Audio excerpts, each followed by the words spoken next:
Sun's out, a couple of guns are out. We're here on the domain. I've got the Derwent that way and the Hobart Cenotaph is just there. The mountain is up that way. It's a big open space, a big lawn in the middle of the city, and it's empty for a reason. It's kept empty deliberately.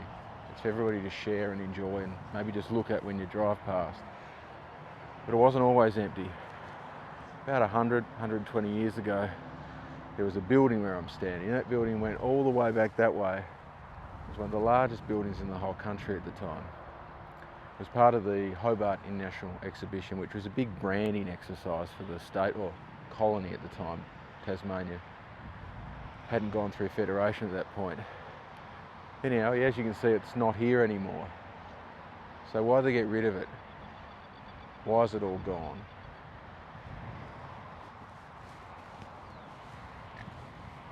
The 1851 Great Exhibition was the biggest event of the 19th century. It was held in London at the purpose-built Crystal Palace in Hyde Park.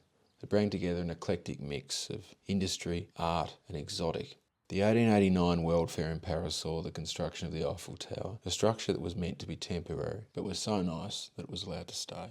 In the 1890s there was an economic depression in Australia. It hit Tasmania particularly badly with the complete collapse of the VDL Bank. Amongst all of this, a decision was made that Hobart should hold an exhibition. In doing so, they actually copied Launceston, who'd done something very similar a couple of years earlier. Their exhibition was held at the Albert Hall, a building that is still in use today. The Tasmanian International Exhibition was mounted with high hopes of broadening markets for Tasmanian goods and establishing better trade links with the other colonies and other nations. Construction of the exhibition building began in March 1893. The interior was hardwood and the exterior was plaster. The entire building covered 11 acres of the domain. The main structure was a concert hall, which could hold 3,000 people, cope with a choir of 400 and an orchestra of 60. The exhibition itself began in 1894. Goods and artwork from Tasmania, Victoria, New South Wales, Britain and some other countries like Japan. Musical concerts were performed, recitals were held, speeches were given. Overall, people had a good time, particularly at the beginning.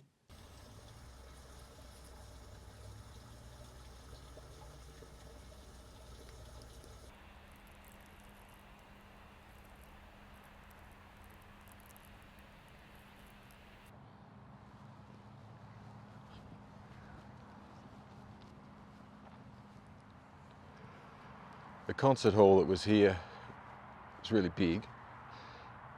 It was actually the biggest concert hall in Tasmania, right up until the Derwent Entertainment Centre was built and opened in 1989. The difference, I guess, between the deck and the building that was here is that this building had very good acoustics. Hey mate?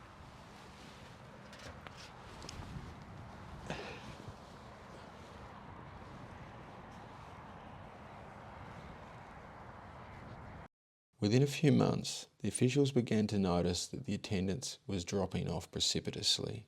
There were far less people coming in from the other colonies and very few coming in internationally. The whole thing ended with a whimper rather than a bang. The International Exhibition sort of never ended in a way. Hobart, the capital, and the island of Tasmania more broadly have continued to have this, you don't want to be too unfair, but it's a way of identifying ourselves as maybe a bit juvenile. People in Tasmania do have a tendency to be overly concerned about how they're perceived by people that don't live here, people that maybe never even visit here. What will tourists think?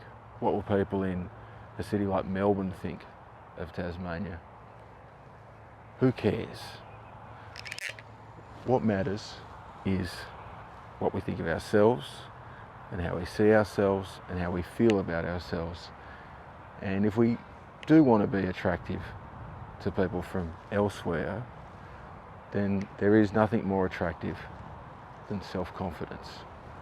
The name of the island has always been part of the branding. Despite the official name being Van Diemen's Land, usage of the alternative Tasmania gradually grew. People just took to it for some reason. The elegant Imperial Sheet Atlas, produced in London in 1808, includes a map with both names, Van Diemen's Land and Tasmania. It's the first appearance of Tasmania discovered in print. Published in 1823 was Goodwin's Immigrant's Guide to Van Diemen's Land, more properly called Tasmania. The same year, Mackintosh and de Graves minted the first tradesmen's tokens to be used in Australia, and it was stamped with this emergent name. The name Tasmania was claimed most loudly by the anti-transportationists, trying to abolish the convict system. 3 years after the cessation of transportation, the new name of Tasmania was officially adopted in celebration. In recent years, the Aboriginal name Lutruwita has been used again. Part of the island's heritage, this name was used by Tasmanian people long before the English arrived. In May 1895, the exhibition finished, and the building was finished too, doomed by location.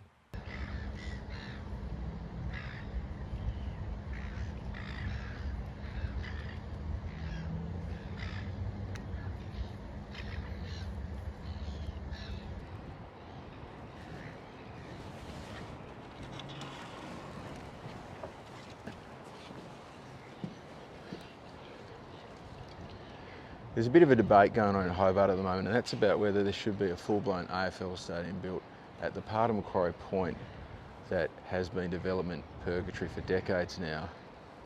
If it is built, it won't be the first stadium that's been put down here. This is the first permanent stadium, the John Colvin Regatta Stadium. It was built in 1919 for the annual regatta, which was a really big event at the time.